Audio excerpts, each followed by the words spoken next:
What should be on this paper platform? Also, you can turn that and let it slap through.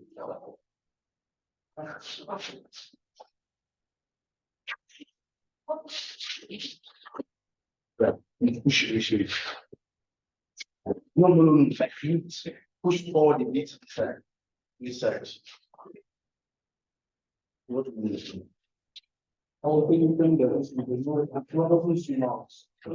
Prof, good afternoon, sir. Prof, can you hear me?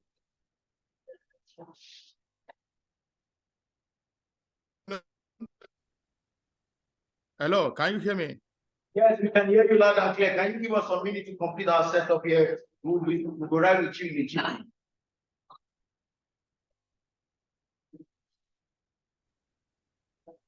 Okay, like how many minutes? Less than 5 minutes. Less than 5 minutes. Okay. Your panel is supposed to start for 12:45, right, sir?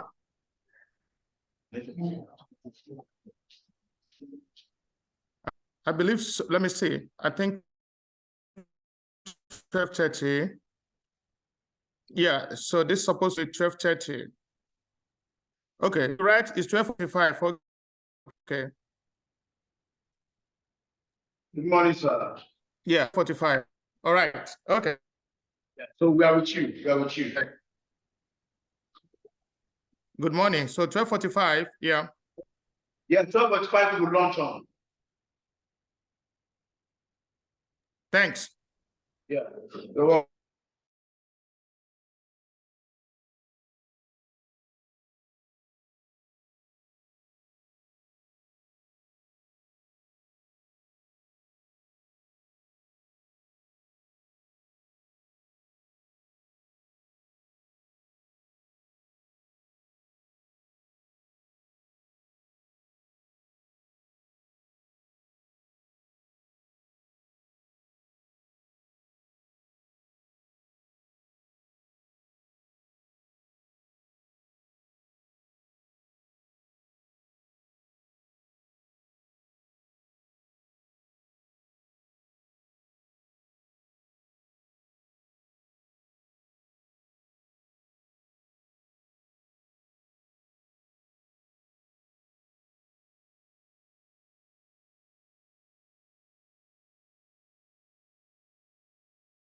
kéré sí nọ́mbà wa. Wọ́n kéré sí nọ́mbà wa. Àwọn ọmọdé wọ̀nyí kéré sí nọ́mbà wa. Àní wọ́n kéré o, wọ́n kéré o, wọ́n kéré sí nọ́mbà wa. Wọ́n kéré sí nọ́mbà wa. Àwọn ọmọdé wọ̀nyí kéré sí nọ́mbà wa. Wọ́n kéré sí nọ́mbà wa. Wọ́n kéré sí nọ́mbà wa. Not because I suffer fast, not because I pray and fast. No be your show, no be that. I'm watching. Daily Osinachi, I'm no qua Osinachi.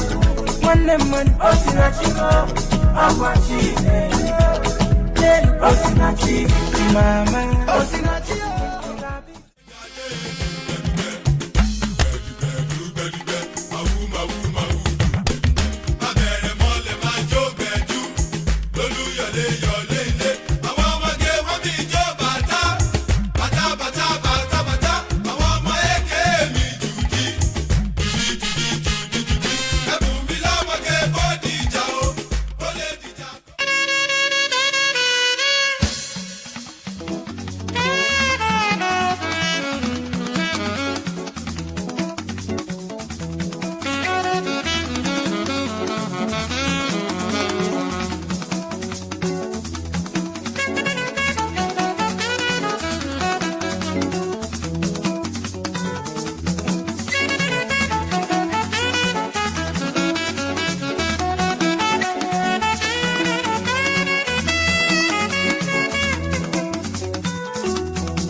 Àní wọ́n kéré o, wọ́n kéré o, wọ́n kéré sí nọ́mbà wa.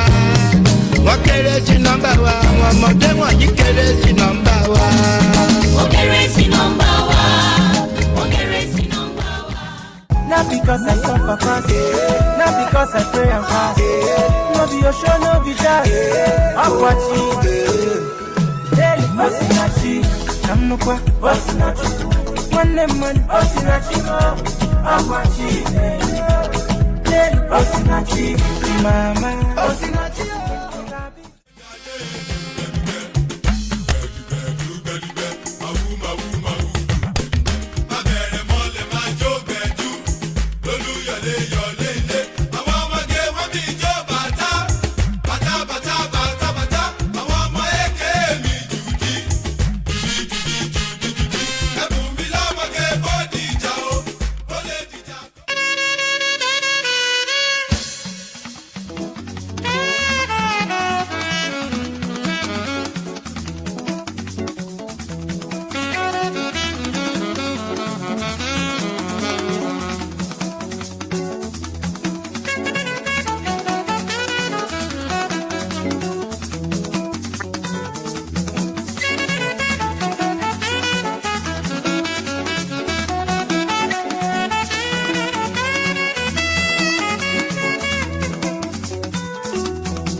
sí nọ́mbà wa. Wọ́n kéré sí nọ́mbà wa. Àwọn ọmọdé wọ̀nyí kéré sí nọ́mbà wa. Àní wọ́n kéré o, wọ́n kéré o, wọ́n kéré sí nọ́mbà wa. Wọ́n kéré sí nọ́mbà wa, àwọn ọmọdé wọ̀nyí kéré sí nọ́mbà wa.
The chair is on there. You think you start.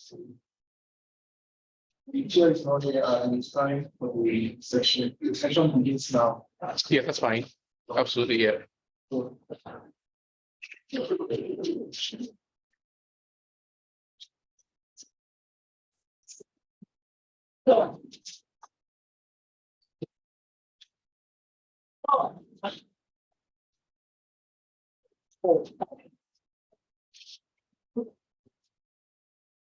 no problem.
Do we know if the other co-panelists are okay?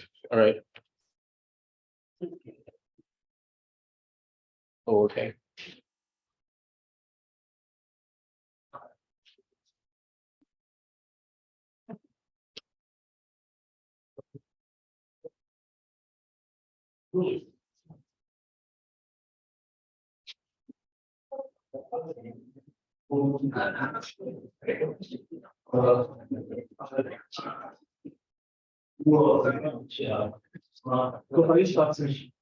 Yeah, you ready? Okay.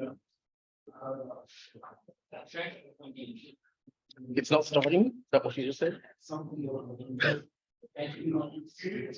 Please, is Dr. Shueton online? Check with Shueton. Or do I need to call him? No, he's not at the moment. It's not online. So you can access the PowerPoint.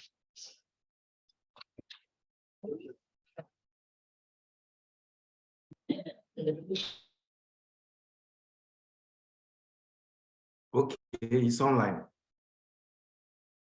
He's online. I don't know why he's not here.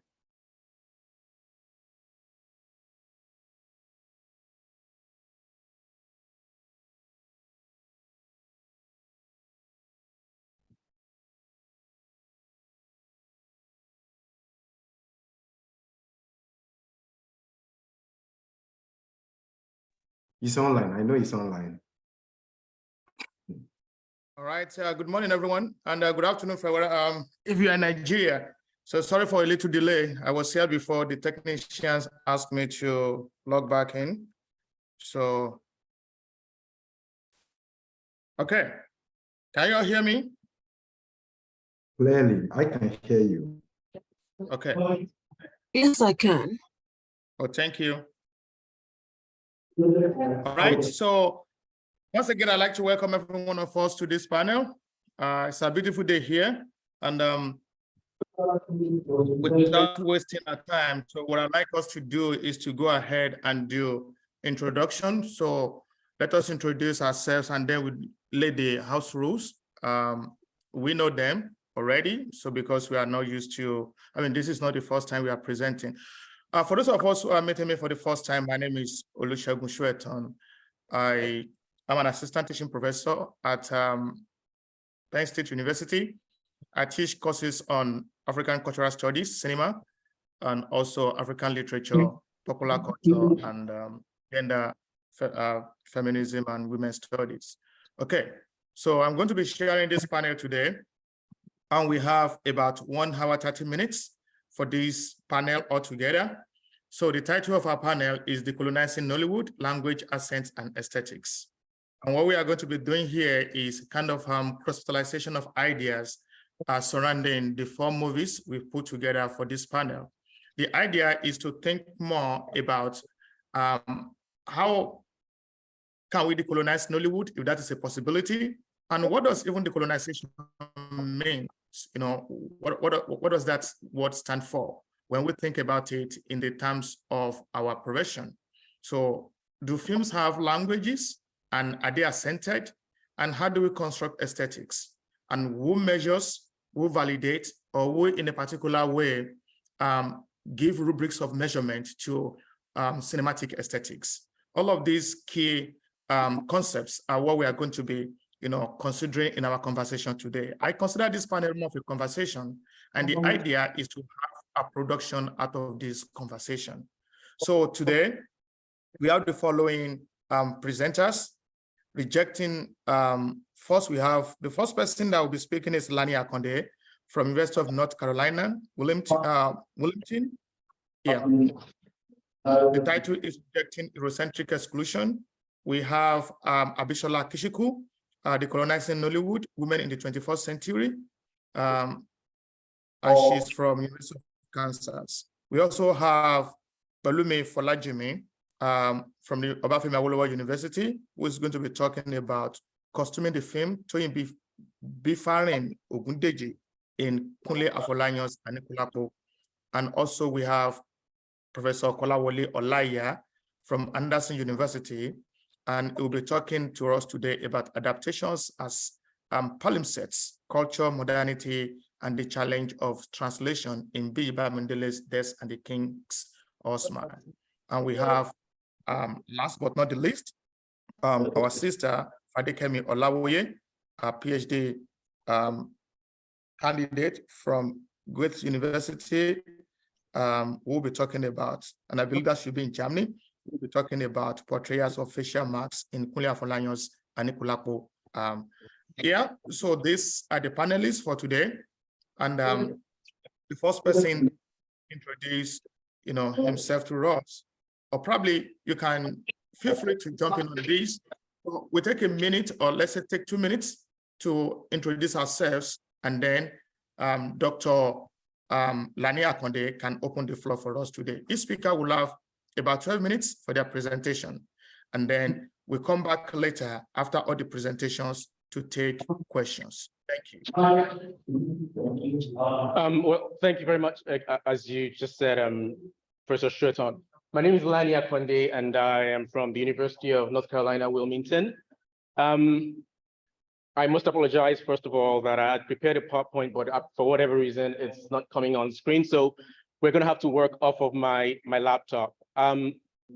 What I'm looking at today, first of all, let me thank the organization as well, LSA, for the opportunity to be here. It's something that we shouldn't take for granted, and it's an opportunity for us to rub minds with other film scholars. And I do appreciate this even more than my presentation, what I'm going to be learning from you folks.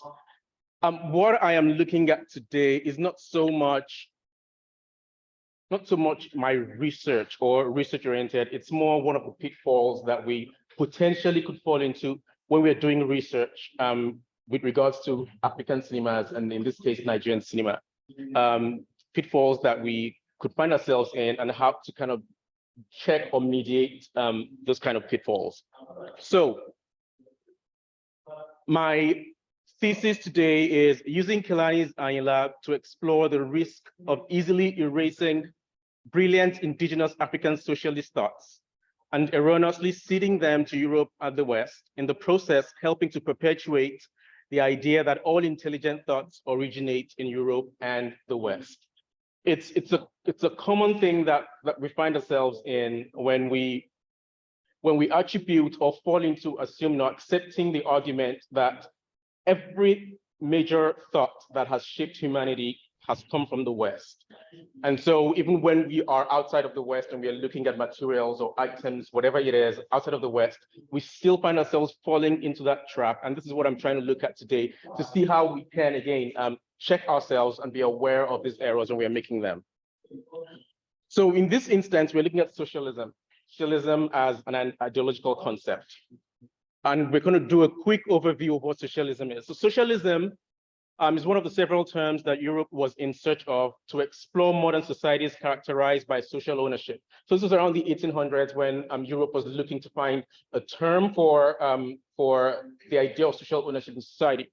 And they came up with a couple of other terms: cooperative, mutualists, associationists, collectivists, and a couple of other names.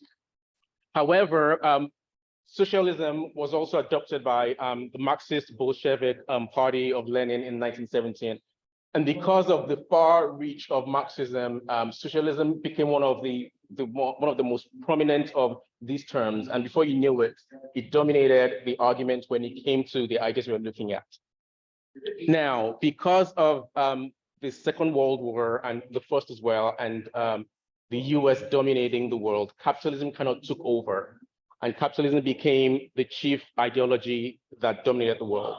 But lately, socialism is beginning to resurge because it's looking like capitalism is not delivering on some of its promises. And people are beginning to ask questions of capitalism. And so we're going back gradually, or there is a larger interest in socialism today. And so I call this a resurgent socialism. Now, this resurgent socialist thinking is subjectively perceived as leftist, as blossoming among the intelligentsia who are imagined sophisticated and progressive, but impractical. So there is the perception that socialism or socialist thinking is something you find amongst the elite thinkers of the society, the academics, within the academic space. And because of that, it is arguably born of intellectual minds. Europe and the West continue to attempt to claim ownership of the thinking and conceptualization behind socialism. It's like the go-to, the default for for Europe to want to claim those ideas because, again, it's the idea or it's notion that every major thinking has come out of Europe, come out of the West. But we know this is not the case. We know that maybe we don't have the term socialist or socialism used elsewhere or coined elsewhere or originating elsewhere, but the practices of socialism are as widespread as we have different cultures and different nations and different peoples. So essentially, socialism any and everywhere is conveniently deemed Western, even though there is evidence this is not the case. And here, I really wish we had the PowerPoint working, but I'll read out a couple of lines here from a book written by a Pan-Africanist, African-American, Michael Vail, in his book, Fela, The Life and Times of an African. So he is a Pan-Africanist, and he clamors for the identification, the legitimization of the African identity. But in this case, he happens to fall, I think, in the same mess that when a non-European is exhibiting socialist practices or championing socialist ideals, that there is something about what they're doing that's connected back to the West, because only the West is able to, only the West can provide or lead us to those kind of ideas that they don't exist elsewhere. So a couple of lines here, just to back this up. Michael Vail says the NYU, that's the Nigerian Women's Union, became affiliated with the Women's International Democratic Foundation, an international socialist women's organization.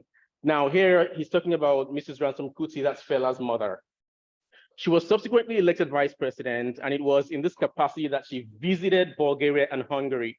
She visited Peking in 1956 and Moscow in 1956 and 61. So here we're seeing how they begin to draw relationships between her and where she's gotten her Marxist connections from. Becoming the first African woman to travel to the Iron Curtain countries and to meet Chairman Mao Zedong, that's of China back then. And then he further on says that she criticized Nigerian and British governments, which frowned upon her repeated visits to communist countries. Again, trying to make the connection that this is where her Marxist impressions and championing is coming from. Furthermore, he identifies her with Dr. Kwame Nkrumah, but even Nkrumah, he goes on to say that Nkrumah drew on his study of Pan-Africanists and Marxism. Again, this is the political ideology that was developed in Russia in the early 1900s. So what we see here is what I want us to look at in what Ayinla does for us as a film. Because we know that Europe named the concept socialism, but that doesn't mean that they own the concept and practice. Pre-colonial African societies often had their forms of socialist and collectivist systems as well.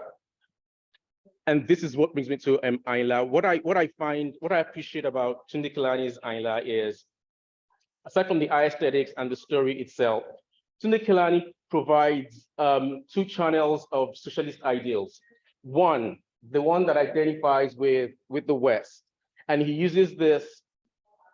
He uses the elite thinkers of his film, the reporters in his film, and associates them again to the formal Western-oriented academic. And so we understand that yes, this is what we all fall into. These people are the representation of Nigerians who are Marxists because they've been schooled in the typical Western formal institutions. And he mentions, and he has these characters throwing the word Marxism and struggle out there the entire time. Again, if you had the screen on, we'd see, because we have the subtitling.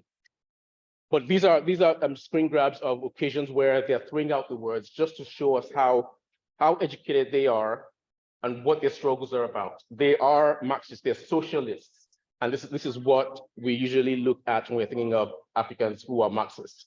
However, Kelani also goes to tell us something about Ayinla himself, who never schooled in, or who didn't have any Western education, but yet is socialist. So the question is, where is he getting his socialism from, or his socialist thinking from? Okay, we've got a number of, again, slides, but I won't go over all of them. Here is one major one that I really appreciated. He's sitting on the rooftop with his co-artists and musicians, and his assistant comes up upstairs and announces to him that everyone's celebrating him and he's in the papers. And in trying to celebrate Ayinla, the assistant reads out that Ayinla is being associated with other artists as Fela Anikulapo Kuti, Bob Marley, Elvis Presley, and John Lennon. At which point, Anikulapo cuts him short and he goes, Fela Anikulapo, I know. Bob Marley, I know. These two were socialists. They had socialist thinking. They encouraged the idea of going against capitalism and trying to find ways of mitigating capitalism with socialist ideas. He identifies himself with these two, but then he goes, I have never heard of those other ones, that is John Lennon and Elvis Presley. So we are seeing an uneducated African who hasn't been to school and so hasn't learned of learning or Marxism, exhibiting or identifying with some form of socialism. And then the question is, where is it coming from? Is it that it's just part of a story that Kelani wants to tell? Or is it something that maybe goes deeper into our history, African history, than we usually accept? And this leads me to the next film. I'm not sure if anyone's seen Bigger Than Africa. It's a documentary on Netflix. And it's about how African influences are noticeable in the Americas because of the travel, the forced and violent travel of Africans from Africa as slaves to North America and Southern America. And here we have Wole Soyinka, because when I watched Ayinla, I was very curious to know more about what was going on. If this guy is not educated and yet he's acting socialist. And then I watched Bigger Than Africa, and there was at a point Wole Soyinka was talking about the African influence in Cuba. And he said that when Fidel Castro led his rebellion against Batista, he was able to succeed as much as he did. At least it was aided by the fact that Yoruba culture was strongest there. So Fidel Castro, a Marxist socialist, wanting to topple Batista, was supported by Yoruba, the Yoruba peoples of Cuba who had migrated because they also understood and agreed with Fidel Castro's ideals. And then I went into looking at some more articles on it, and I see that by Henry Lovejoy's Presto. He argues that the Yorubas in Cuba at that point were encouraging uprisings and riots in the attempt to fight for equality in Cuba as slaves, in a struggle to move the world from a capitalistic idea of society to a more equitable one. These are Yorubas who this was pre-colonial era, and it was pre-Marxism. So they were coming from someplace else where they had these ideas. And then another part of the article, it says that under the Lukumi construct in Cuba, and the Lukumi is the Cuban name for Yorubas. So when you hear Lukumi, it's the Yorubas. Under the Lukumi construct in Cuba, Camejo and Priesto reinforced solidarity among Yoruba-speaking people in their mutual aid society.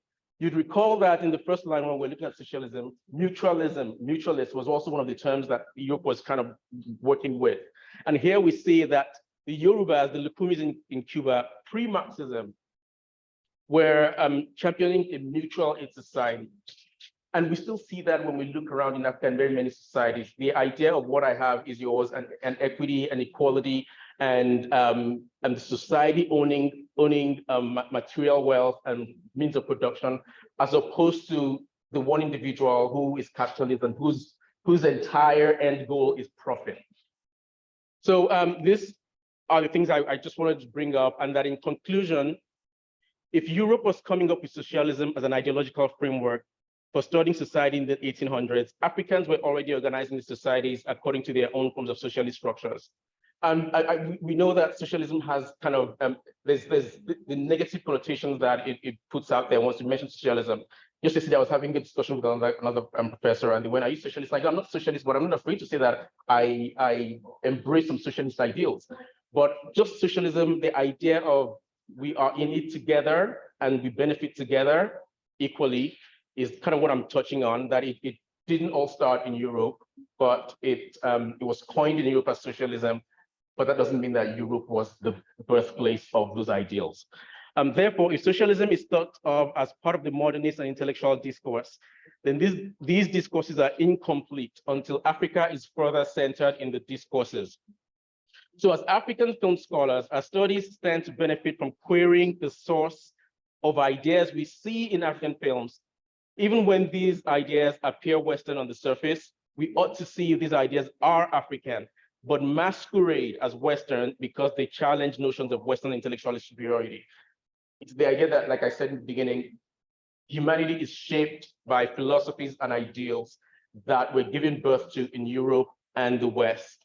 But that is not the case. And we as scholars who are looking to decolonize, or at least better find the identification of these films, look more deeply into what we're studying and watching and see if there are traces of African originations in what they're telling us and not readily accept them as European or Western. And that is all I have time to say. Thank you very much. Yeah, thank you so much. Please, let's appreciate him. Thank you. All right, so we move on to the next speaker, and they'll be presenting on Decolonizing Nollywood, Women in 21st Century Epic Films by Abisola Akinshiko, University of Kansas. You have the floor, Abisola. Good afternoon, good morning. Thank you so much, Dr. Olusegun Soweto, and thank you, LSE organizers, for organizing this. As you can see displayed on my screen, are you able to see my screen? I'm talking about the representations of women in Anikulapo, Eleshinioba, and Ageshinkole, King of Thieves. In all three films, there are power broker women who exhibit levels of independence, sexual agency, creativity, political influence, and dynamics. Iyaloja in Eleshinioba, Awarun in Anikulapo, and Queen Mobonola in King of Thieves. All three women played pivotal roles. Of course, we all know that Iyaloja is in charge of the market, and we know that the Ayabas also have some kind of influence even in the palace. The transaction between Iyaloja and Eleshi in Death and the King's Husband has been read differently by critics, especially the controversies around the bride as being voiceless and as a person whose decisions were made for her. Actually, let me just say that I've had to cut out my introduction and all my theoretical base work. I'm just going straight to the analysis of the three films. Although some critics argue that the bride in Eleshinioba is vulnerable and silenced, some say she is an agent of social cohesion. However, there is an agreement, so to say, that Iyaloja, compared to other women in the play, truly displays a huge level of influence. Jaifo's controversial outlook is important because it complicates things well when he asserts the world of Soyinka's drama is intensively normatively male-centered. And for me, I am underlining that clause, that Soyinka's plays are intensively normatively male-centered. Although there are tough, steel-nerved, and also sensitive women in some of Soyinka's play, that is still part of the core. And furthermore, it says no single female character in the Nigerian dramatist plays is molded in the image or comes in the putative line of the primal energy of Ogun, the choral group of socially disadvantaged characters ring around the protagonist are both typically constructed around an assumed normativity of maleness. And I'm also underlining that clause again, the normativity of maleness. By the way, my video is terrible today. It's not working. That is why you are seeing my picture. I'm not trying to hide. Thank you for understanding. So although Jaifo's observation has got pushed back by feminist scholars. However, he invites us to clinically interrogate the frames of power the women truly wield and how they use or not use this power. For example, take a look at my slide. For example, Awarun, you remember? Can you see my cursor? In Anikulapo, she is a steel-nerved woman, to use J4's parlance. You can call her radical in her thinking, especially of patriarchy and control. And as shown by Akonji, Akonji is such a lovely character. Take a look at him, Adebowale, right? So as noted by Akonji in the film, is the blacksmith who is also the market's chief masculine gossip. Awarun suddenly leaves her husband's house and we hear nothing of her children and family, but we see at least 2 men who warm a bed. It is also her style to befriend young men who she sleeps with and turns them into slaves. The idea of slavery, a term transliterated from the original Yoruba word, bewudani, is strategic because it dismantles phallic power. It linguistically codifies a man whose job is to hold the clothes of another, who is more powerful. To be bewudani in this context therefore mean to be subordinate. Awarun within the frames of a culture in that age is defiant, especially with a unique assortment of men and her ability to turn them into bewudani. Akonjik further clarifies that she meddles with Osoro Olomokuri, men in their prime.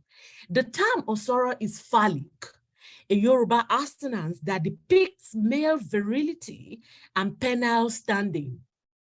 Awari pitched beside the Alaafin of Oyo in that film shows a woman whose sexual choices dismantles the logic of polygamy. She asserts a sexual will and proclivity for varied phallic. If the king can, Awari too will in her own way, and nobody dares question her. Not only does she disrupt marriage as an ideology at her age, but she also complicates the idea of marital loyalty and freedom to disengage at will. On the other hand, Arolake, take a look at Arolake. You can see her right there. She is a girl married off to the Alaafin against her choice and without her consent. In many ways, Arolake is a complex female character who is seen as shaping her destiny by taking defiant actions, asserting her will, not minding the cultural dynamics of a society. With such, although a defiance is of course dangerous in that age, that is the last wife of the Alaafin and who is meddling with another young man. That could cost her her head. The young queen confronts male dominance by absconding her first marriage to the Alaafin of Oyo, and she appropriates Saro, who eventually becomes Anikulapo. That she does not want to remain in the harem, a prestigious place in the culture of her time, and refusing to be the ornamental wife whose use is to pleasure the king, displays such sagacity, a refusal to be toyed with like a plaything in the harem, who is only loved for her hot blood, youngish body, and cervical tightness, show her as defiant in her adventure to freedom. She continues to appropriate this independence as she tries to actually elope with Anikulapo. In fact, she sneaks out to waylay him and initiate their first sexual encounter in this dark, sneaky light of the moon. Eventually, she suggests that they even run away. With Saro, Arolake achieves a level of gender equality.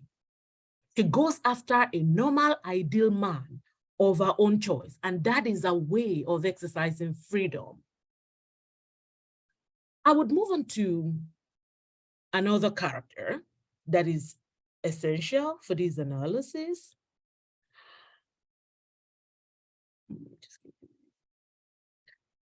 So all of our actions questions the borders of complementary feminism, Stiwanism, womanism, and other African feminist ideologies. One of the biggest things that critics think of Arolake is the fact that despite her brilliance and her displayed courage, in fact, in attacking the strange bird and retrieving the magic god, despite all of this, and the fact that she risks her life, she relinquishes her potential, her power to Saro, handing over the magical god to him. It is even most baffling when she empties that god of its potent content as she takes a leave from a polygamous, embittered, and toxic marriage when she could have used it for herself. And like, seriously, when I watched that film, I'm like, what now? In the first instance, you gave him the god. And in the last instance, you are even emptying the potent content of the god. Why don't you take it for yourself? Those are things that I analyze in the context in my analysis.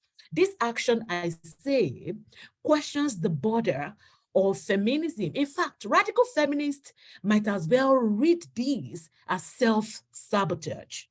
How then might we understand power and the right to relinquish one's own power? What about thinking of power relinquished as a form of freedom?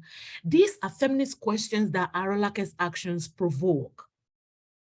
I would move on to Eleshoba.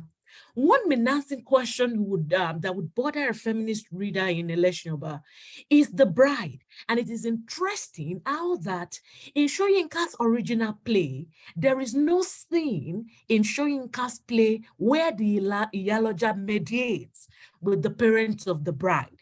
In that film, there is talking to the father and the mother of the bride, but it's quite also interesting, and it should be questioned, that Iyaloja only tells them what to do. We did not even hear the father of the bride, the mother of the bride contesting the idea. And those are things that through the gender lens you want to question.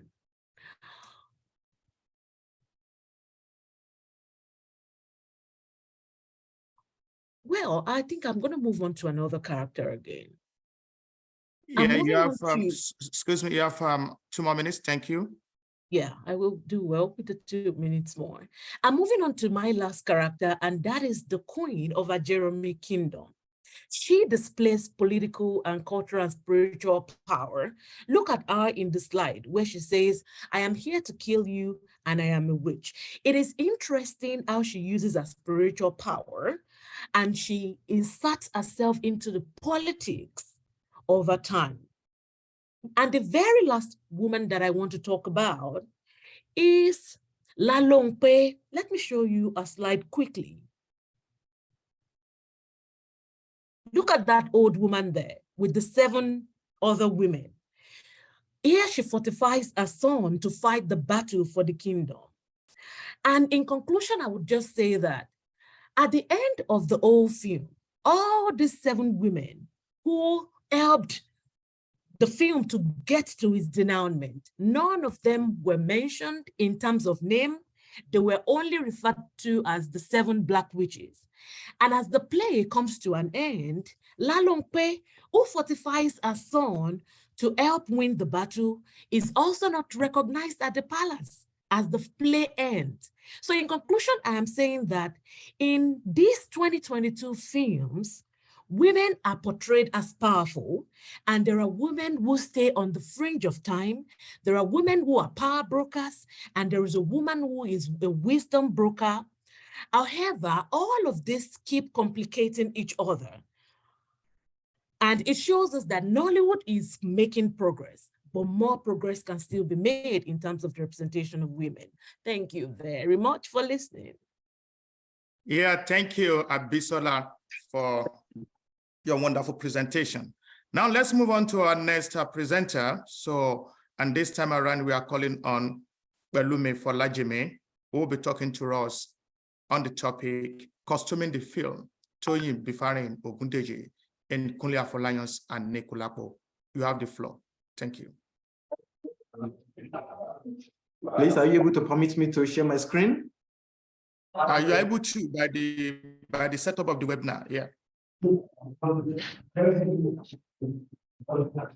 I plead with the other participants to vacate the screen, so I may be permitted to share my own screen too. All right. Thank you. I think I would leave and come back. Thank you.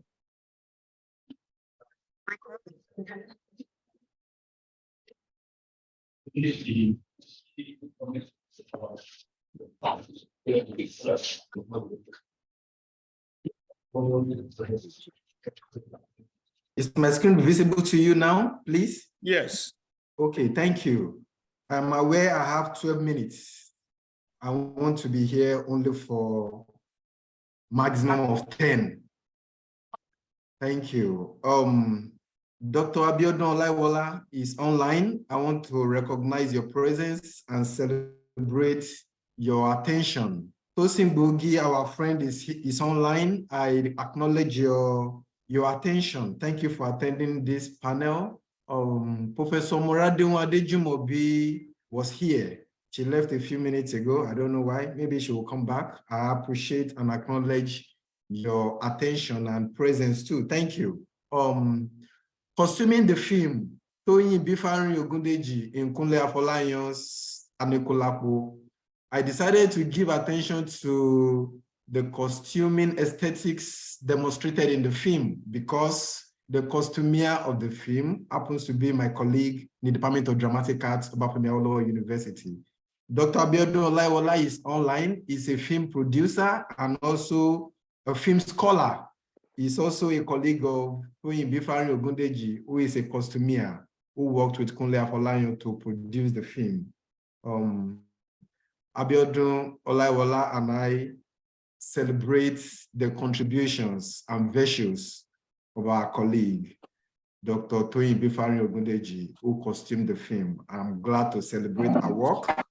I'm glad to view our contributions through the film and production of Kunle Afolayan.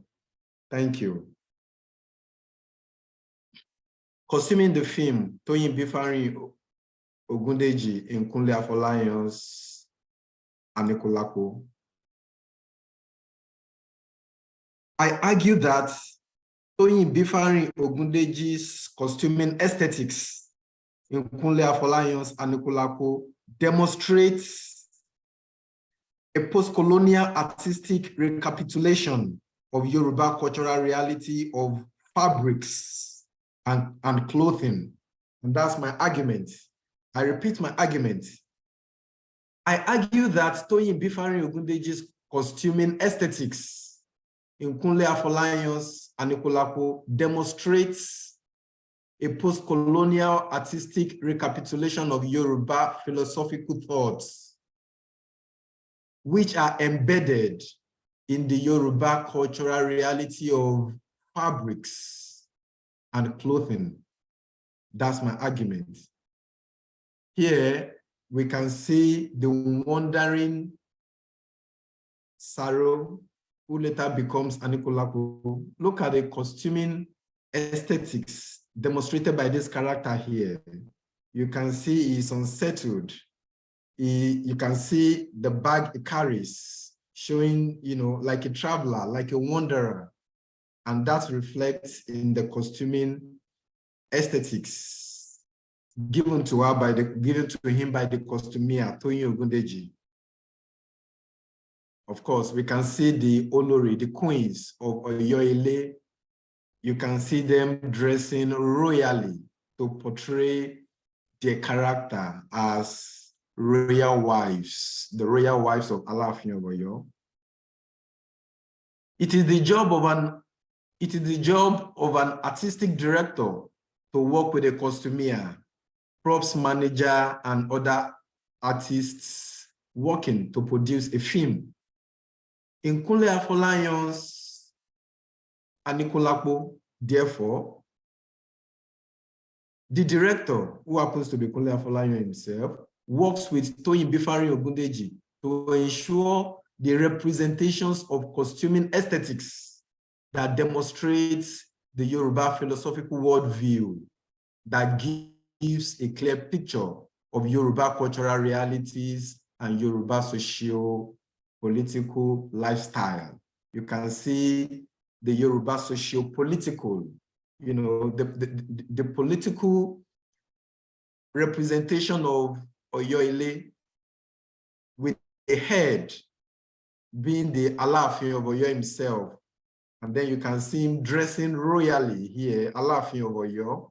Look at the costumes given to him by Bifari Ogundeji. You can see the wives dressing royally. You can see the chiefs also dressing quite royally in the film. These are the contributions of the costumier, Toyin Ogundeji, of course. Here you can see the unsettled and poor, struggling Saro here. Look at the costuming aesthetics of the two characters. You can see the woman, the rich woman, Awarun of Oyo.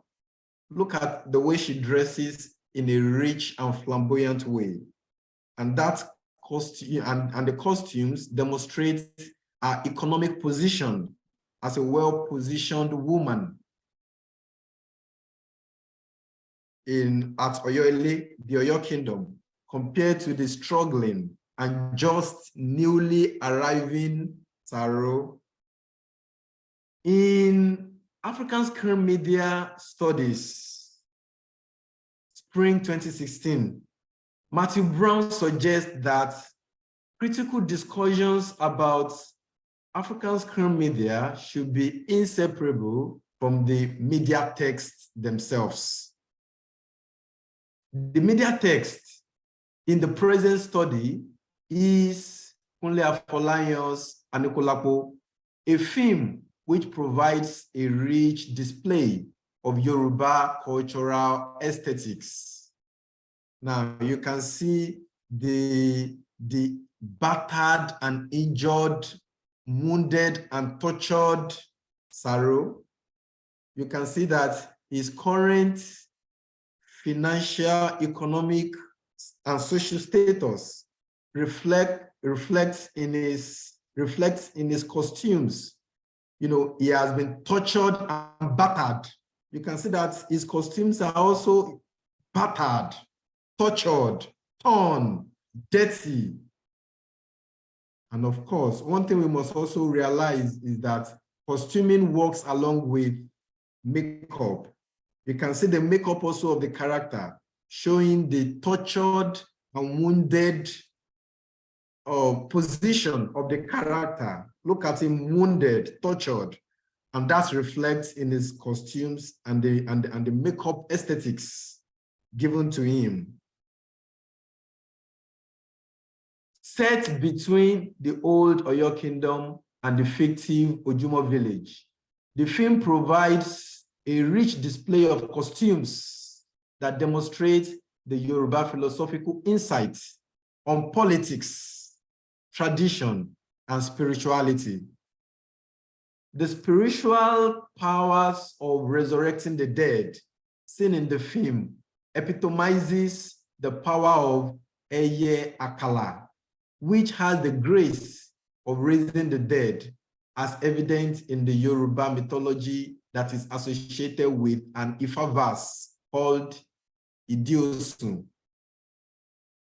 Also, you can now see the wandering couple, the new couple wandering. You can see their wandering status reflected in their costumes. Battered, tortured, and now wandering. Saro, economically, politically, and socially unsettled. You can see his unsettled status reflect in his costumes. Also, this was the wife of Alaafin of Oyo, whom we had seen earlier, dressing quite royally. the royal costumes that she has here is no longer what we see here when she has become a wandering woman, a displaced woman. So the costumes help us to have a clear interpretation and representation of the characters.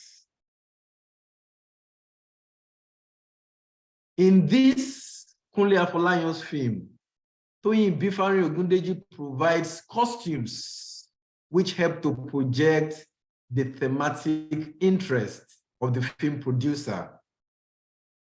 And then now we can see, of course, the thematic interest, you know, wandering from one village to another, also portraying the African traditional life. Now we see the hunter. Look at the costumes of the hunter. He dresses like, you know, not like, he dresses precisely in a way that reflects the hunting profession among the Yoruba people. You can see his costumes help us to have a clear representation and interpretation of his character. And now you can see the wandering woman. Look at her costumes, torn. She's no longer the royal woman that we saw. She's now a wandering, displaced, and economically, you know, weak woman. And that reflects in her costumes. You have 2 more minutes. Thank you. I have 2 more minutes. Yes.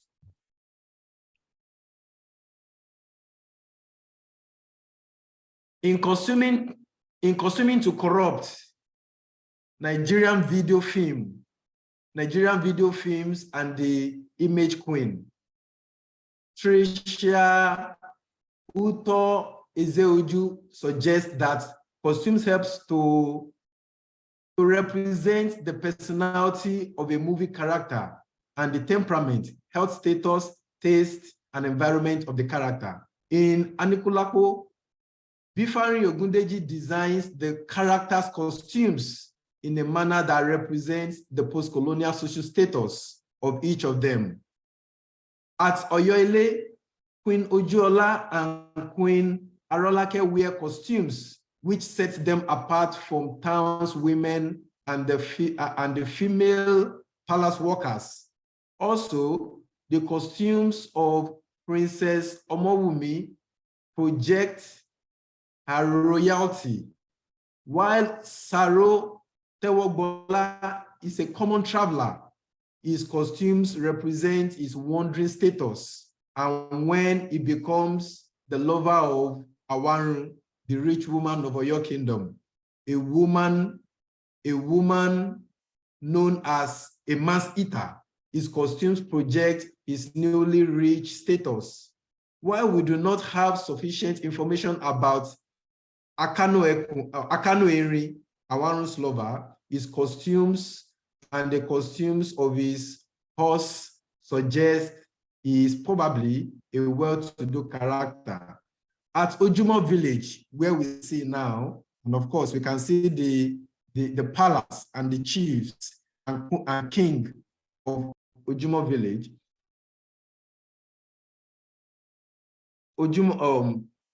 While we do not, at Ojumo village, the economically successful Saro has 3 wives.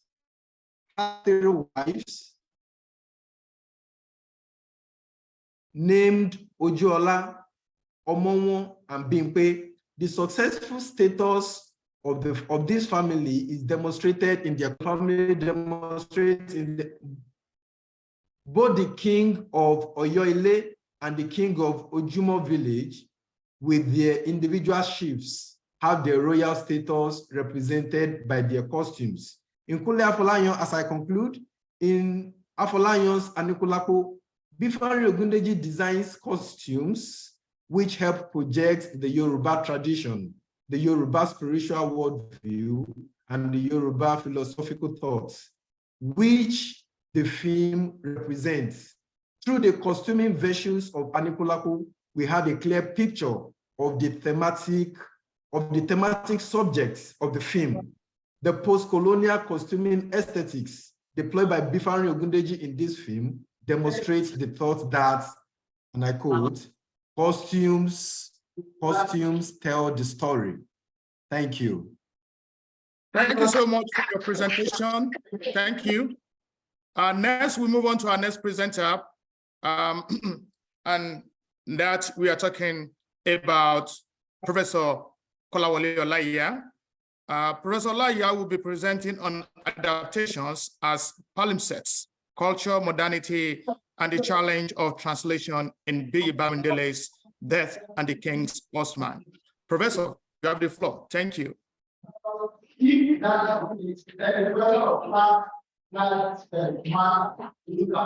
right. I mean, the noise at the background is too much. Can that be? All right. Okay. Thank you very much.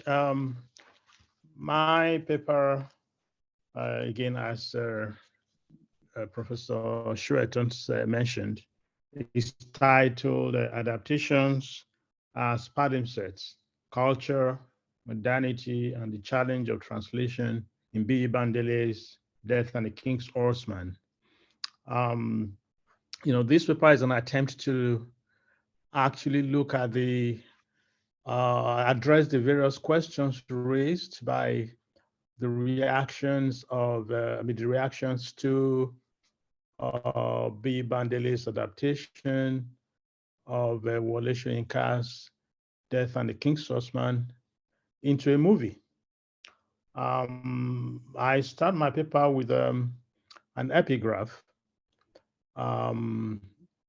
It's taken from Chinua Achebe's one of Chinua Achebe's novel, and I quote, "The world is like a mask dancing. If you want to see it well, you do not stand in one place," unquote. So this statement was by Ogbuefi Ezeodo, the protagonist of Chinua Achebe's Arrow of God. Basically, the statement shows that because of constant changing nature of reality, a pragmatic response is needed to apprehend it. Reality is constantly changing, and so is art. And of course, adaptation in its various manifestations mirror the idea of the mask dancing. In this sense, when a work of art is adapted, the new work reimagines the reality captured in the old version in a new way.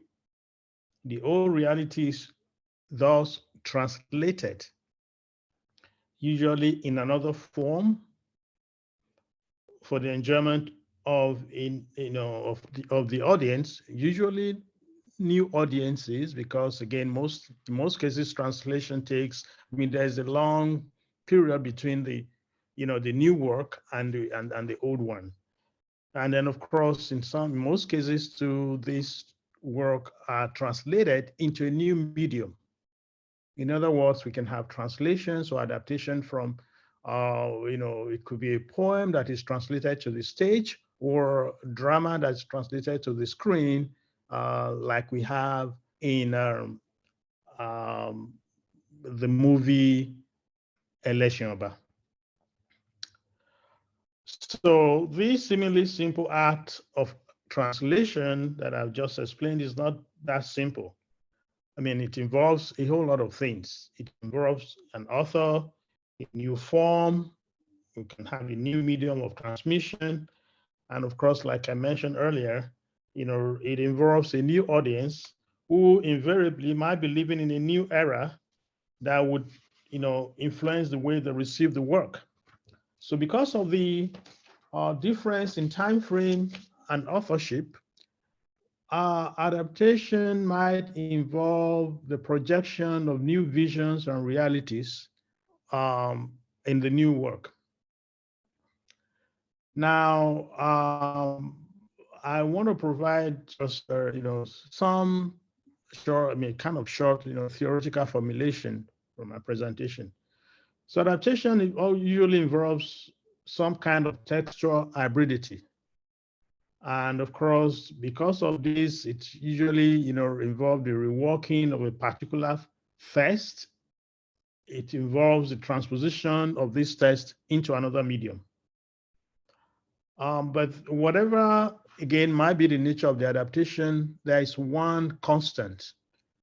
This constant is that the adaptation usually involves more than one work. In other words, work is borrowed, ideas are borrowed from other texts.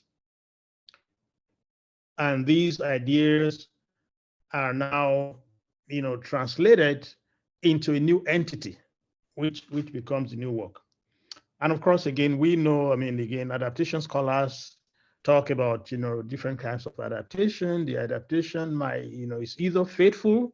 In other words, there's an attempt to reproduce the earlier work wholly into a new one, or it could be a kind of medium where we have, 50% of the work, being faithful to the other one, and then another, 50 being a new one. Or in some cases, what we have is loose adaptation. In other words, the old work basically serve as a motivation for the production of a new work without any attempt to reproduce it in terms of form. So the level of conformity is usually very, very minimal when we have loose adaptation. But then, according to Gerard Genet, one of the critics, one of the great theories of adaptation, the idea that in adaptation you borrow from one or multiple sources, creates this impression, again, leads to this idea of a work that has been adapted being seen as a parchment, where a work is superimposed on the other. In other words, whatever ideas are borrowed from the others, again, there's these other remnants. So this idea of superimposition of one text on the other, which does not totally conceal the older text, but still allows some semblance of it to appear in the new one, it calls the palimpsest. So this is where I get my title. Again, in other words, again, you see where one text is, superimposed on the other, and then you see, find these the remnants on the other. So in other words, adaptation involves not just borrowing, but then, of course, again, it involves, switching perspectives from one text to the other. Even when someone watches an adapted material, basically, even when you're not consciously thinking about it, and this is what we have seen in the adaptation of reactions to the adaptation of Election Obra, even when people don't acknowledge that, there is a way in which they still, again, thinking of the older text, and then that at times colors their judgment, the way, the new text is viewed. Again, let me just probably leave a little bit some of the, some of this theoretical aspect of it. So adaptation, even though we agree that, again, a lot of critics agree that adaptation involves two texts, one borrows from the other.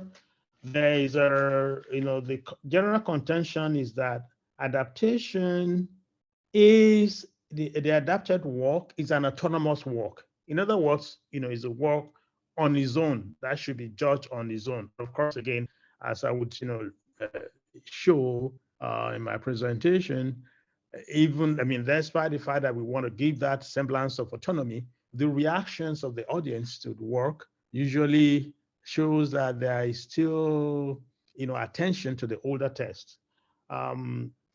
Now, okay, so So although Janet, Lejeune, and Uchion et al. Suggest that the adapted text must be seen as a different entity, the reactions of the audience to adaptation shows the complicated relationship between the source materials and the new text. It suggests that in practice, the new work cannot be totally separated from its source. So this intrinsic, relationship between the older and the new text can be beneficial, and at the same time, it can be problematic. It can be beneficial in the sense that it can enrich the meaning of the text. It can be problematic because it can detract from the meaning of the text. But then in some cases, in most cases, it generates a healthy dialogue, and in some cases, it leads to distraction.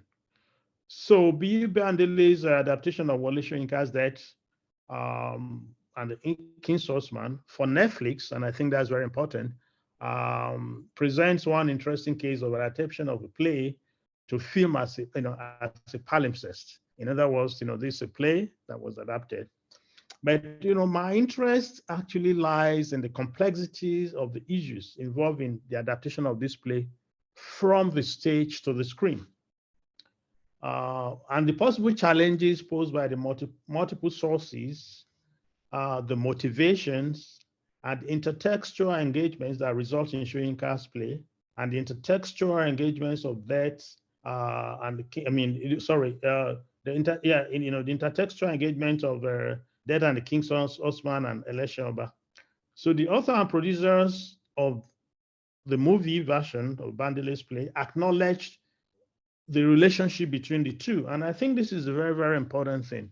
At the beginning of the movie, what we see is an implicit acknowledgement that this is an adaptation of Soyinka's play. Now, why this acknowledgement, one might ask? And my argument is that the significance of this is that Soyinka's name and fame enriches the play, the adaptation, because the story that forms the nexus of this movie was adapted by others even before Soyinka was produced. I mean, there was Obawaja by Duro Ladipo. There was Abobaku by Babasala, which was a comedy version, and then of course we have Soyinka's adaptation, and then of course the three adaptations actually basically use the same resource, of course again with different artistic variations. So but then the fact that there was this acknowledgement, this is Wole Soyinka's based on this, has meaning. And remember, this play was produced for Netflix, and of course we know Netflix is a commercial screening or station which aims to make money. So the commodification of art is very, very implicit in what they do. And then of course so because these stations, Netflix, it's located in North America and it's viewed all over the world. And then of course, adapting a play, with Soyinka's name, Soyinka is known all over the world, at least, in the academia all over the world. So again, it's something that would certainly, that has commercial value. So B. Bandele's adaptation shows the challenges of translation that occurs when a work is translated across generational and cultural boundaries. The movie elicited reactions, which I would say mixed reactions from critics that raise important questions on culture, modernity, and the challenge of adaptation in contemporary society. So most of the questions were concerned with social and cultural issues dramatized in the film. While some critics erroneously see the movie as an extension of the stage play, others question the inadequate cultural translations and some the inappropriate dialogue, while some others complain about its slow pace. The reactions also bring up the important questions of meanings and apprehension in a work of art, and raise some other questions. For instance, the question of what happens when an adaptation fails to meet the expectations of the audience. What happens when the audience feels the new medium does not give room for the adequate realization of the cultures, experiences, and perspectives of conveyed in the original material? I mean, again, I'm talking about in the earlier version. And to what extent, for instance, can the content of a movie be modernized and in order to make it more accessible to a wider audience? So these are some of the questions that I want to look at in my paper. So again, the interesting thing about this movie is, I mean, if we look at it from the point of view of Nollywood, Nollywood is home of a lot of adaptation, and that's one of when I was writing this paper, one of the things that I discovered is that Nollywood is actually home to many adaptations. Most movies are adapted than we probably paid attention to. So it is common to see based on the true story added to many Nollywood movie titles. Prof, thank you so much, Prof. So you have 1.5 minutes more. Thank you. Haba. Thank you. Okay. Anyway, so let me that 1.5 minutes to look at so basically one of the critiques of the play is the obvious and the overt sexualization of the main character. I mean, Eleshionba was portrayed as a man who loves women, and of course, there's a hint in Soyinka's play. I mean, the dialogue between Eleshionba and the praise singer, where it talks to him about how he loves women. But there is a way in which in this movie it was literally translated. I mean, if you look at the picture, for me, the picture that comes to mind is a picture of Odunlade Adekola surrounded by women and who touched, and again this over sexualization. One of my arguments is that was done for two major reasons. One, for commercial purpose. I mean, sex a lot. And then this movie is produced for Netflix. And then, of course, again, so an attempt to to sell the movie leads to this over sexualization. And then, of course, again, the second argument is that maybe it is an attempt to, this is a reflection of the postmodern world, where sex is one of the things that sells and so on. Anyway, I think let me just read my concluding argument, my concluding sentence, so that I won't go into the. So Linda Ocean comments on the implicit difference between the source text and the new text when she says that the joy comes simply from repetition with variation, from the comfort of ritual combined with the piquancy of surprise. She points out that while the adapter is interested in recreating the text, he or she recreates it in the varied form that can help project a new vision and apprehend new realities. Simply put, the adapted work is not a picture postcard of the source text that serves as the raw material and motivation for the adaptation. It is usually a work inspired by the source text to project the vision of the author and should be treated as such. Bandele's adaptation of Death is a powerful and moving work that offers a unique perspective on the clash of cultures at a particular time in Nigeria, the tumultuous nature of modernity, and the challenge of translation. The palimpsetic quality of the adaptation allows Bandele to explore these themes in a complex and nuanced way. Thank you. And thank you, Shueton, for rushing. Dr. Shueton, you are muted, please. Thank you, Professor Olaye, for that wonderful presentation. So we have our last presenter for today, after which we open the floor for questions and the Q&A section. So we have the last presenter, but not the least, in person of Fadekemi Olawoye. Our topic is portrayals of facial marks in Kunle Afolayan's and Anikulapo. Fadekemi, you have the floor. Okay, thank you very much for your warm introduction. What I'll be talking about today is portrayals of facial marks in Kunle Afolayan's and Anikulapo. Basically, it's a snippet of my dissertation because my work is on production studies. So I'm particularly interested in makeup, which is an element used for production design. Okay, so I'll start with the introduction of my paper.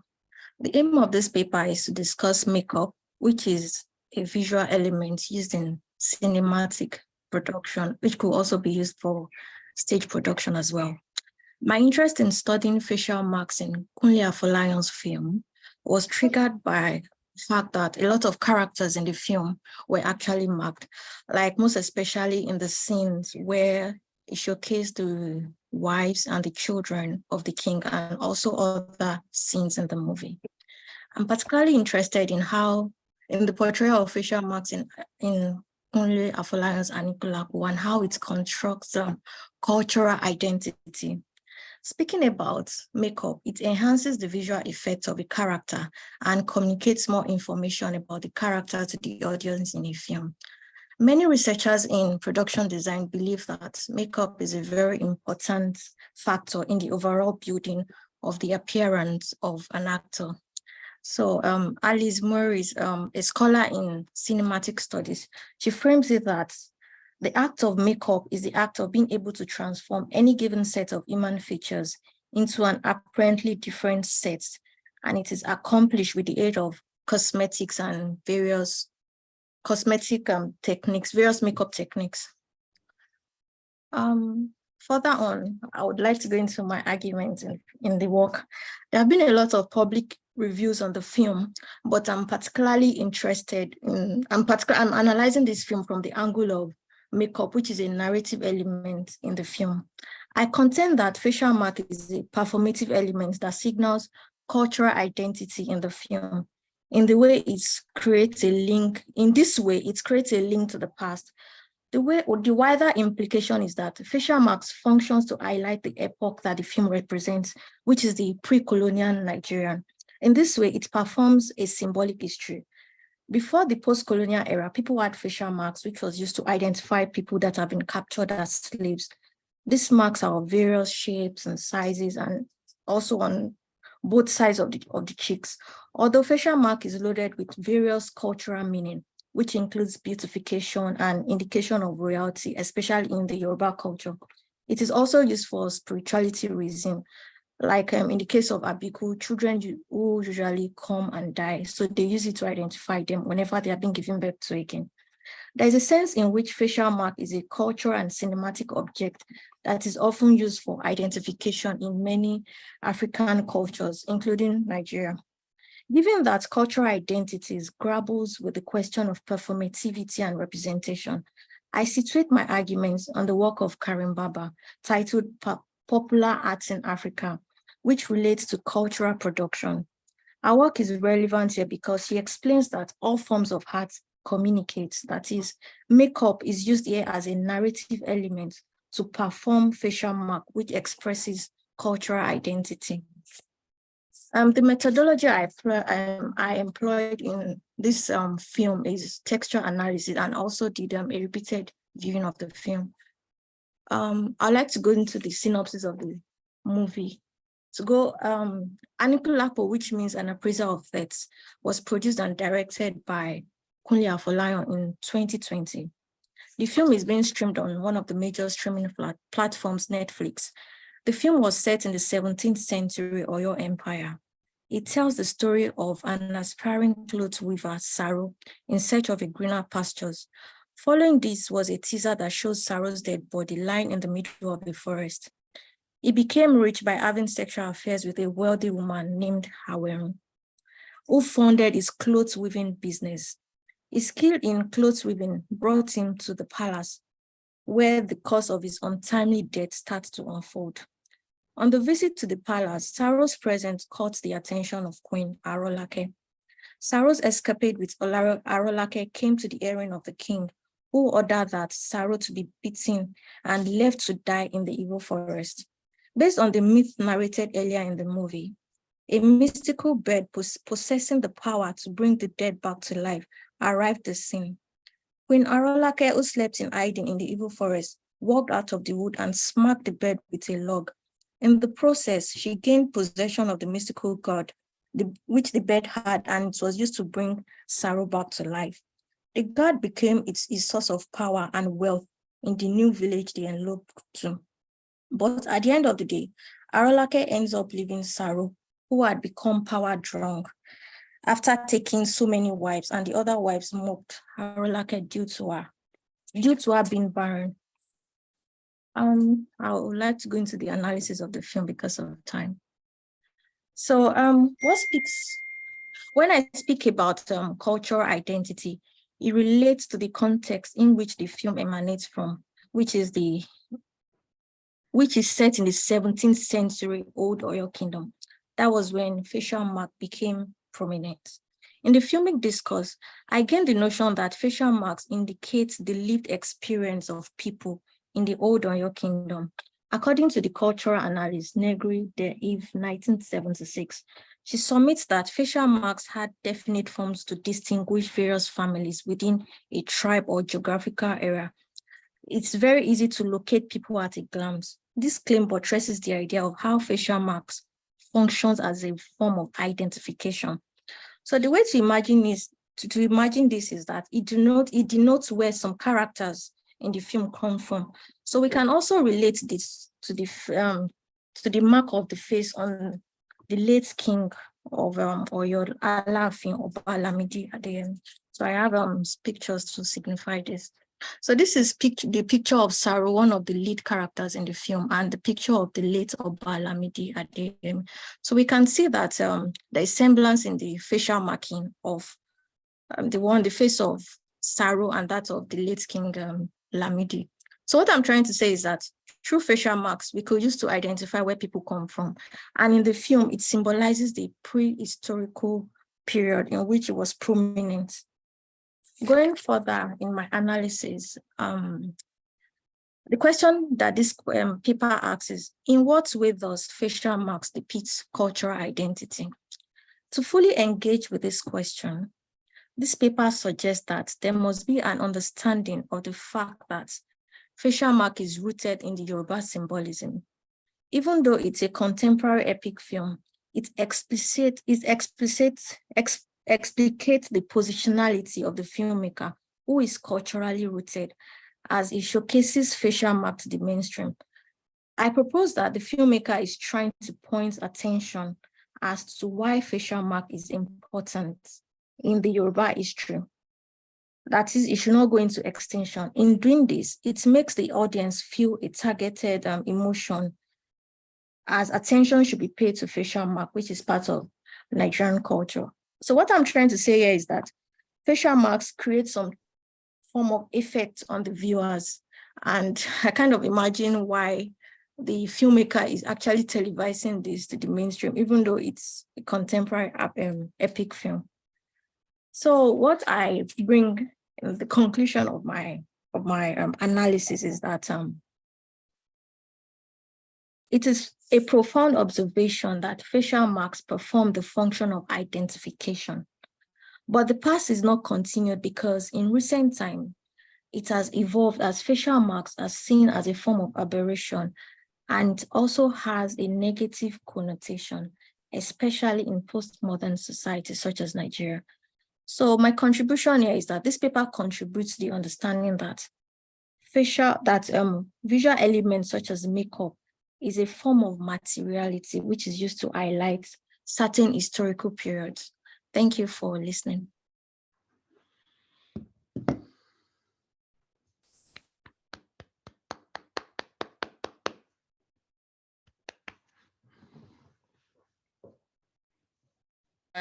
Thank you. Let's appreciate our speakers. Thank you all for your wonderful presentations. All right, so now I'm going to open the floor for us to begin asking for the Q&A section. But before we do that, in about 2 minutes, let me kind of, let me summarize the thesis of their presentations.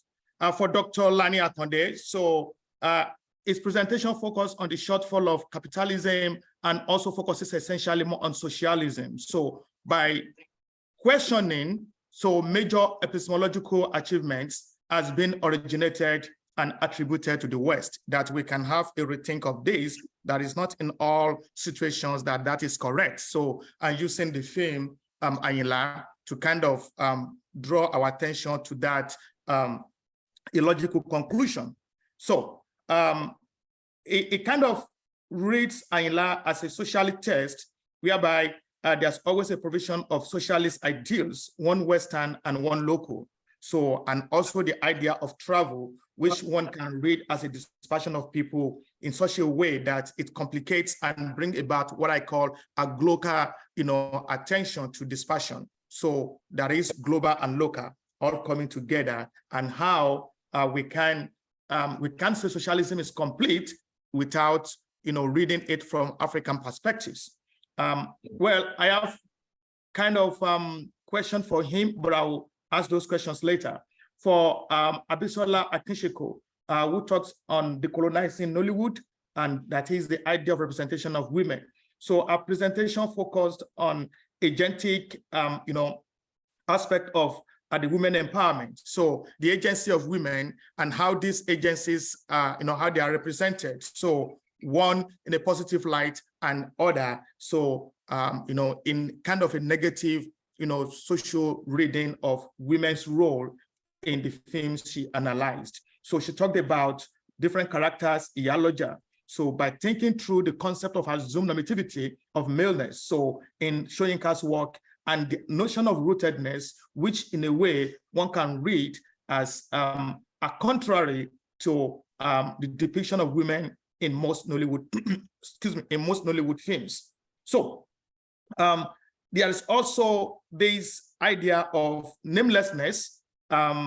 She asked the question, is namelessness because most of the characters, the 7 witches, their names, we don't have their names in the film. And then in my understanding, she's querying that as, is that an oversight or part of, keeping in practice with the misogynistic Nollywood film tradition? So for Palume Folajimi, so our focus is on costuming aesthetics as a post-colonial artistic recapitulation of Yoruba dress cloth philosophy.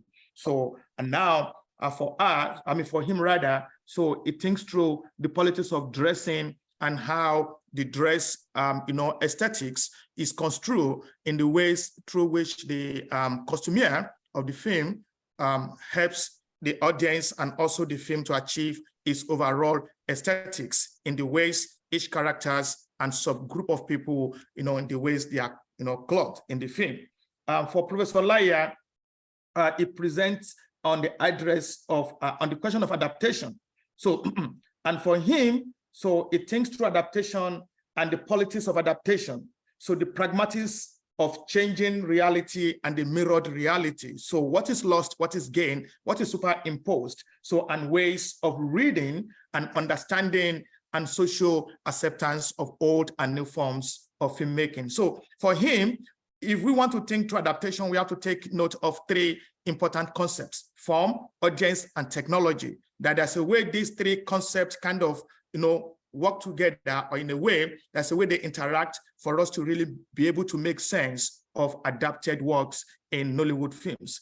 And also there's a question of hybridity.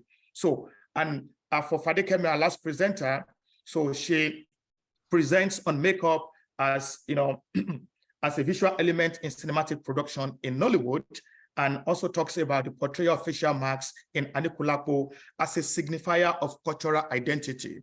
So the facial marks, they signify cultural identity and also an affirmation of cultural rhetorics, through which the author, the filmmaker himself, Kunle Afolayan, is trying to portray something more to the temporality of the time, that is the time period in which the film is produced on one hand, but at the same time, in her conclusion, so she says the representation and portrayal of facial marks in Nollywood films as a part of contribution of filmmakers to ongoing discourse and conversation about what constitutes postmodern aesthetics, especially bodily aesthetics in the 21st century Nigeria and Africa.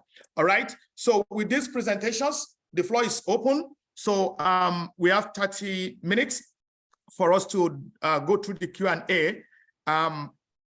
I'll go last, and I want every one of us to have a field day whereby we are able to ask questions from the from the presenters. So this is what we are going to do. When you ask the questions, so each presenter will take a note, and then in the other presentation, then they come by to kind of present in that order. Yeah, thank you.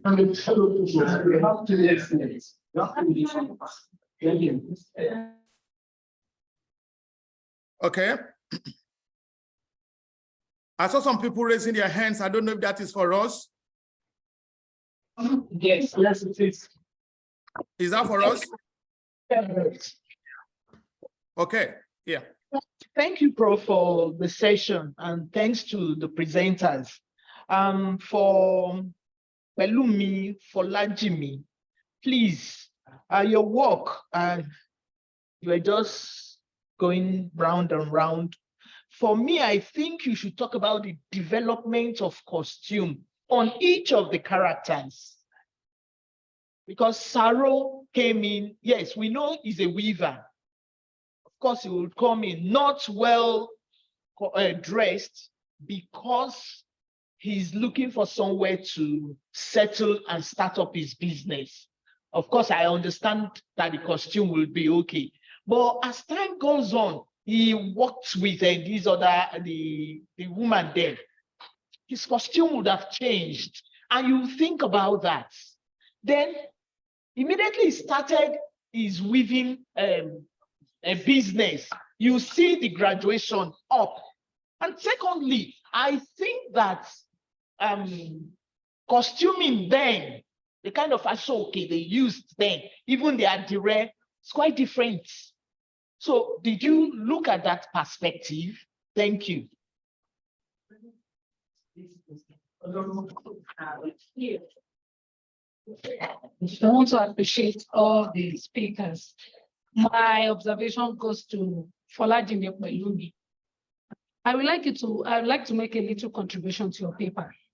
I think the costume should be categorized. Like you have the royal costume, the ritual costumes, then you have occupational costume and the general costume. I think more so, you need to tell us the meaning of, there are some, in the costume that you presented to us, we have some colors there that you need to tell us the meaning, to go deeper into the meaning of those costumes. That will add to your paper, so you add more knowledge to your paper.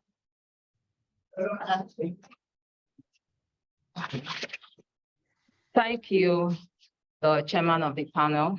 I have observation on the costume papers too. Like she said she wants to make a contribution. I don't know if mine is a contribution or a question. Take it as you see. But I was expecting to hear you talk about how the costume relates to the age that movie was set. If the aesthetic of that costume is appropriate to the costume of that age, what they wear in that is like what the first person talked about. And again, I was expecting to hear how the costume speaks to the Africanness of the African story being told. And again, I want to ask if this, in constructive criticism, you bring out the good and the bad. Is the costume of the film all good? If it is not all good, what is wrong with some aspect of the costume? It should come up too. It shouldn't be just good, good, good, good, good. There must be somewhere, there must be a gap. We should try to fill it in the costume. Thank you. Thank you, Dr. Folajimi. My question is actually for you. Initially, in your introduction, You said your paper engages recapitulating post-colonial aesthetics in the area of costuming Anikulapo by Toyin Bifari Ogundeji. And during your discussion, we are not privy to your paper. There was nothing that discussed post-colonial aesthetics, Yoruba post-colonial aesthetics in the discussion. All through the discussion, I followed this discussion from the beginning to the end. So I would like to ask, what are the Yoruba post-colonial aesthetics that Toyin Ogundeji played with in costuming Anikulapo? Thank you. All right, thank you very much, Prof, for the moderation. My name is Yinka Fagbile. A quick one, I just want to address, I think, two of the presenters. The first one is the first presenter who talked about, what is it? Rejecting Eurocentric exclusivity. I think I quite agree with you. The problem I see actually is the issue of documentation. If I want to go back to theater history itself, you discover that even in Africa, because we didn't document our history about how the origin of the theater began itself, the Greeks now are said to have originated drama and theater in the 5th century BC. So, but we have also heard about traditional African theater that emerged from a Egungun festival, that emerged from cultural practices and other things that were not documented. We had our drama and theater from ritual origin, they were not documented, but because the Greeks were the first to document drama, we believe it is said that it began in 5th century. So, and secondly, you talked about Fidel Castro. I want you to do an historical revision and situate an instance within Yoruba land using maybe your empire to justify the socialist movement you talk about. Maybe something like you could, when Oni died, the first Arole maybe Oduduwa, the children were not available and somebody had to stand in who became Arole and all that. Is that the kind of Marxist or socialist ideology, instead of saying my children would have to inherit the throne or the kingship? I think we should also look at that. Then secondly, talking about costume, the man who talked about, the presenter who talked about costume, thank you. I think one of the things, just like the penultimate speaker said, there are some instances in the costuming of like the king. There are hardly any difference between the kings and the chiefs in the costume. If you study the historical narrative of Oyo Empire, you will know that Oyo at its peak of glory were they had their mass wealth, and the king is royally dressed. Then secondly, let us try to address the issue of the type or the texture of the costume. What were they wearing? Is it ofi? Is it velvet? How is it different from that of the chiefs? You should be able to also do something like that. Then I want to quickly refer you, because of time constraints. I don't know if you have read a review about this particular film by Dr. Bukola Oyeniyi. I think it's an expert in dress and cultural history at the Missouri State University. If you have read about it, I can send you a link so that maybe when you read, you also have a background knowledge to begin to critique the work the more. Thank you very much. Thank you. Yeah. All right. Quickly, as we, can you all hear me? Yes. Okay, so as we gather our thoughts together, please let's keep it brief, and please, we are scholars. Let's do this. Let's have this practice of being very constructive and not in a way trying to show off our own erudition. So the essence of coming here is for us to cross-fertilize. So let's do that in moderation, and let's not show off like, oh, we know more than you, you don't know more than, you don't know what you are saying. That is trashing. That is not constructive criticism, or probably kind of, what we want here. Thank you.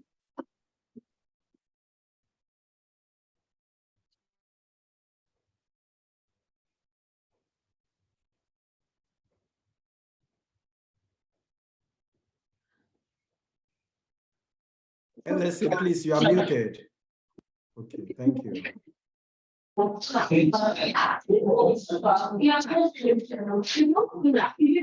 are you done? Prof, are you done? Can we close the section now?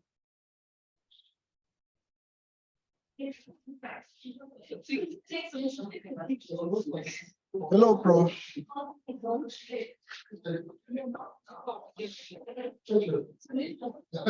Hello.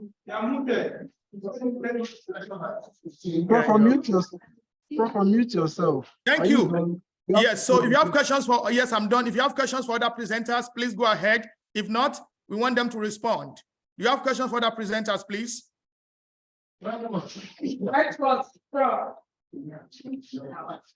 Okay, so please, presenters, if you don't mind, respond, please.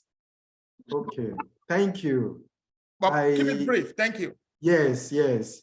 One important thing I failed to do at the beginning of my presentation was to commend the organizers of this conference for coming up with such a fantastic intellectual festival where people are able to share ideas.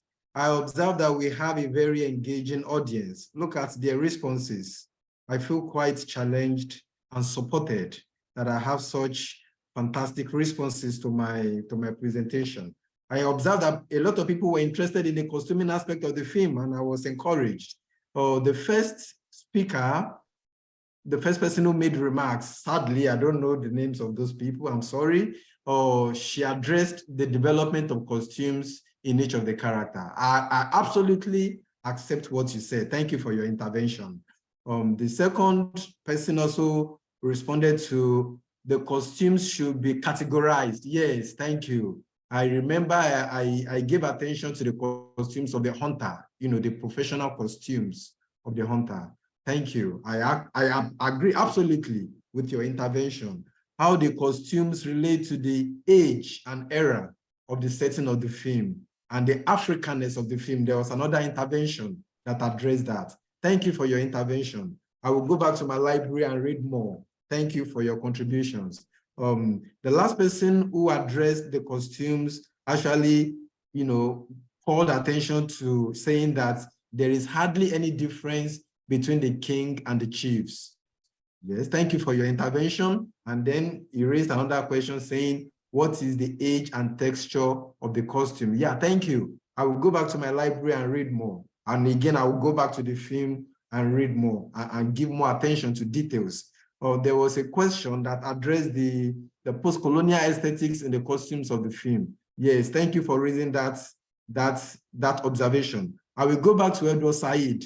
I will read more about his idea of post-colonialism and see how to bring him more into my work. But post-colonialism is not a theory that gives attention only to the post-independence era, talking in the Nigerian context, for example, 1960. Post-colonialism does not address that era alone. It also addresses the era of the colonial era. And in fact, the era before the colonial experience of Africa. Post-colonialism is a very broad and wide concept. So I was able to bring it into the paper.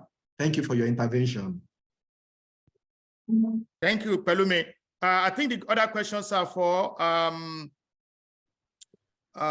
Wes again. Ask question. Is that Fadikemi or Abiola? The question was about the socialism. Yeah, okay, the first presenter. For, yeah, Lani Akonde. Dr. Akonde. Wait, sorry. Yeah, totally appreciate it. I actually, I think it's a good angle to compare what I'm talking about to an example of something similar amongst the Yorubas and see how it relates. Totally a wonderful idea. Taking your notes, and it's something that you could entail write a different paper on, but I appreciate that for sure. Thank you. That's it from me. All right, thank you. I don't think we have questions for other speakers. Can I ask a quick question, please? Yes. Well, my question is for Abisola Akinshiko. The question I have is, she made a very, very important comment on Iyaloja in Election Oba. But then the question I have is one, Iyaloja is, I mean, the question I have for her is that, is Iyaloja really, even though Iyaloja is a woman, but is she really considered a woman in the play, given her status? Is it a woman who has the honorary title of a man, quote and unquote? So how does our empowerment, because she raised the question that this woman spoke about the, even though she called the parents of the bride, she never gave them any room to speak. So what was that comment about that? Yeah, and also I have another question for Bisola Kishiko. And my question is, you talk about Arolake, you talk about these different characters in the movie, Anikulapo. So my question is, what is a feminist, or what is feminist agency, and how is that displayed or deployed in the actions of Arolake? Because I think your paper centers on feminism and agency. So how is a feminist agency deployed or displayed by the character Arolake in the movie? Thank you so much for the question, sirs. I will start with the last question, and how is the agency displaced? And I would add, how is the agency displayed and displaced? Yes, so I am saying that when she takes up, when she decides to leave the marriage and make a choice of her own, a feminist agency comes up. I might be wrong, and I'm open to correction. And I say that a feminist tendency is displaced when she hands over the gourd to her husband, and when she empties the potency of the gourd on her way out.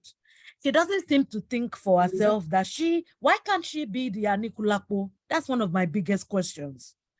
And that also goes into Ageshinkole, the mother who empowers the son to win the battle. The women seem to always give over their potency, their spiritual potency, to the men in the context of the film. And I would go to the first question. When Prof says the Yaloja seem to have even the honorary title. Our time has elapsed almost 20 minutes ago. Please, thank you. All right, I think I would stop. But thank you for the question. I'll work with them, and I can reach out to you through your email. Yeah, okay. Thank you so much. Dr.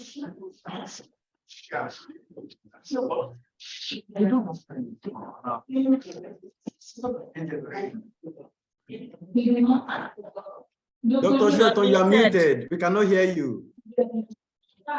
For Fadekemi, thank you. For Fadekemi, I think I have questions for every one of us. So we can respond to them in a minute before, if LSA will allow that, or maybe we can communicate after the conference. This is why physical presentation is always the best. You can always talk after your session is over. So for Fadekemi, you talk about makeup. We have nobody here. We have no one here. The participants here are all gone. We have spent 30 minutes more than our time. Thank you. Okay. Yeah. So what is LSA saying? I can't hear you. I said no one is here. Our time is fast spent. We've spent 30 minutes more than our time. We've spent 30 minutes more than our time. Yeah, we started late. That's the problem. We are preparing for the next section. The next section is starting as soon as possible. Thank you, Prof. All right. So thank you so much. So we are going to end this session. So, but I think these are part of things we are going to bring up with LSA, the idea of technology and the time in between when we can't hear people, when people can't hear us, and the waiting. So they factor into the quality of discussion we can have, and we can take this up with LSA. So as we prepare and get our LSA better. So thank you all for coming to this presentation. And if I have, I will email you my questions as you strengthen your paper, because we look forward to publishing this panel. Thank you. Thank you very much. Thank you very much, Prof. Yeah. Thank you so much, Prof. God Thank bless you